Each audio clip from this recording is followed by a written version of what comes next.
You know, I think anybody who's listening right now, if you want to set yourself up for success, ask yourself how much risk you've taken in the first 10, 15, 20, 30, 40 years of your life.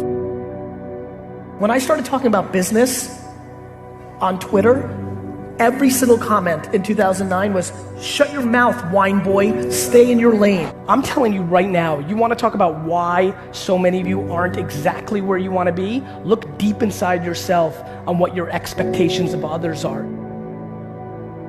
Ask yourself how much you've been succumbing to peer pressure. Like if you've always wanted to be cool to the popular kids in your high school, you're in trouble.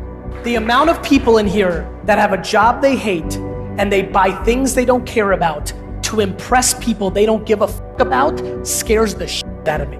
Most people spend money on dumb things, which then forces them to do things they don't want. Long before I became the wine guy on YouTube and Twitter, I was a businessman. And I think if it's your truth, there's a very big difference between being an entrepreneur and a successful entrepreneur. I can say that I'm a football player, doesn't mean I'm gonna get paid to do it.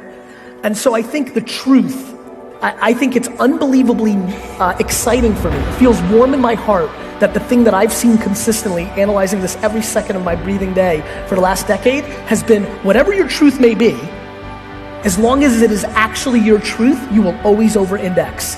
And people have told me to not curse on stage. You know, my agents who book, like, stop cursing on stage because we're losing so much money. I'm like, I can't. I have to be me, and wherever the chips fall, and I think for everybody, A, it's fun because it's easier, and B, audiences are smart, to your point. You can smell when that person wants to put their agenda through. And so I think the truth, which is a very exciting answer to this question, the truth is undefeated. My friends, accountability, giving with no expectation in return, playing the long game. Every single person's business or ambition will grow exponentially tomorrow if they spend the next 13 years giving away free content forever. Seems super non-natural. When do you monetize? How do you do this? The person that holds the breath the longest wins. Being efficient, executing, shooting for those big goals is predicated on your actions.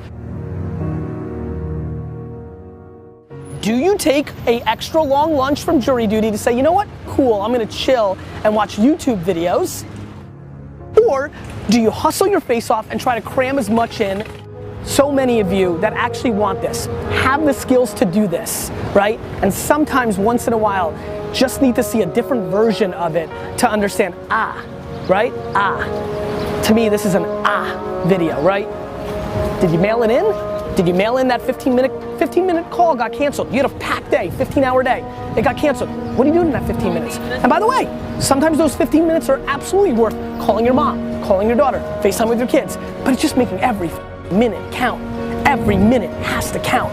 Every minute has to count if you want so much, because you just don't have as many of them as you think. You just don't. Do you know yourself? Or do you aspire to be something you might actually not be? You have the dream, but you have to execute it, and it's just gonna take you time. Because either at 15 you're gonna make it up and try to front, which is your vulnerability, or you'll just put in the work, and that's it. Like, it's just a process, man. Life is long. Like, you know, like, just put out the work. We are just completely in this incredible place of unlimited options. I just struggle with people's inability to have perspective on where they sit in opportunity in a 7.7 billion person world. The quickest and easiest way to get to do what you want while paying your bills is to start sacrificing leisure and other things and start focusing on monetizing the thing that you want to do in the future. I used to drag through school. By the time I got to 3:30, I was like dead, because I hated it. So you can't put in the hours unless you love it. That's why I believe loving it leads to the most success, because I think somebody else loves what you don't love, that you're doing for money, thus they'll be more successful because they're gonna do it for 19 hours. Now there's talent. Yes. You may not love singing and you open up your mouth and you sound like Whitney Houston. That's real. You may not love, there's athletes, absolutely, I know them, who are not passionate about their sport, but they were born 6'10" and very coordinated. So it happens, but I think that's the rarity.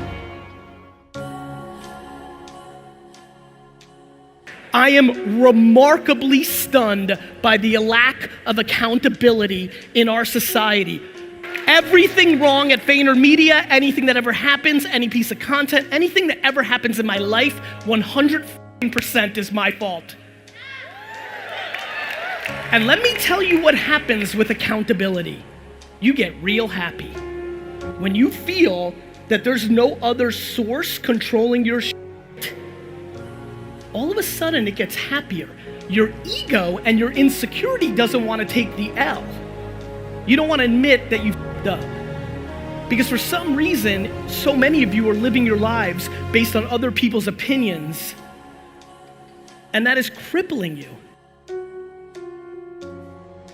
The way to really eliminate fear is by not giving a f*** about anybody's opinion. My losses are mine. I'll deal with them myself.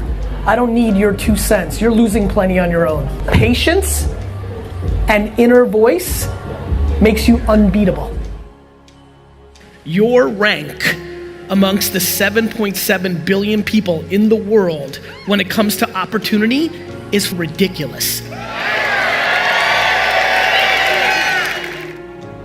To have a special life, you have to do special things. And that usually means putting in the work and loving it. You take your advantages. Some advantages are experience. Some advantages are youth. You have to deploy patience. It's not gonna happen overnight. Right, that's what I learned from you. You don't I put out content for 8.5 years before anybody gave have to dream. Please factor in what the world's going to be like in 2019 to 2025 versus looking at what the world was like 2009 to 2015. Way too many decisions by way too many people are being made by factoring in the past without anticipating the future. Forget about Benzes and shoes and homes and planes. The ROI of life is not money, it's being happy. And when I look at the people that I see that are happy, regardless of their income levels or success or fame or notoriety or money, so much of that is completely predicated on the fact that either their parenting or circumstance helped them have actual perspective to what the hell is going on here. Do you know what I wish for all of you 25-year-olds in here? That you knew how young you feel at 40. News alert, you're gonna kind of feel exactly the same. I don't think there's anything wrong with chasing money. I just think that it's usually the quickest way not to get it. It's crazy how I feel my whole life. Never had peer pressure, never did anything, ever, that I didn't want to do because I just didn't value somebody else's opinion over mine. And that comes from good parenting, circumstance, DNA, a million things. I don't know how to teach that. What I'm just trying to do is I'm trying to become, in a weird way, I like being popular because I become your courage. I think the most flattering thing that's happening to me in my life is I'm becoming people's courage. Because when they take risk and they take ridicule, they point to me. And then I tell their parents to go f themselves. It makes the most sense in the world to go high risk in your youth. Because you can live at your parents' house, you two and 19 people watching can live in a studio 21 deep. I know it, I lived it, I saw it, I watched it. Like, this is exactly when you guys are supposed to take 2 core leaps of faith. Either go and do it for yourself or get close to something that you believe in completely. If you let somebody else's opinion, whether your spouse, your boss, your mom, your aunt, your best friend, if you genuinely are living your only life, which, oh, by the way, by modern scientific terminology is 400 trillion to 1.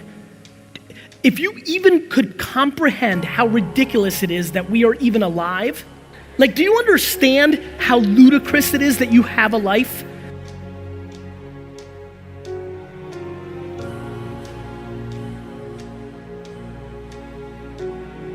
This phone is more powerful technology-wise than the computers that Ronald Reagan had to run the free world. This thing, while you lay in bed from 7 p.m. to 2 in the morning, is your gateway to get out of the thing that you complain about, yet we'd rather watch entire seasons of Friends again on Netflix. The one thing that connects everyone here, regardless of you're winning, you're losing, company, employee, entrepreneur, the one thing from coast to coast that connects every person here is the one asset that we should all be chasing is attention. Before you achieve anything, whatever the hell you came here for, when you go and output to try to create your business, run for mayor, raise money for a nonprofit, no matter what you do, no matter what you try to accomplish, when you leave this conference, the one thing that you should be chasing is people's attention. Before you can accomplish selling a sneaker or a cookie or a t-shirt or insurance or whatever you do, you need somebody's attention to tell them. Then your message has to be on point enough to commit them into doing what you'd like. Attention, my friends, is the asset.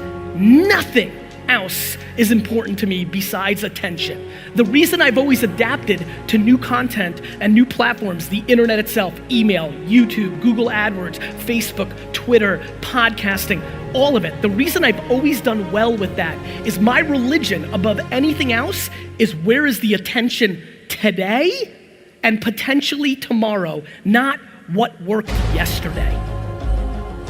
There's nothing mathematically in life that can happen that is more ridiculous than the fact that you got one. You're more likely to get struck by lightning 14 times than have a life. Forward, forward, forward. Mindset, all of that leads to one thing.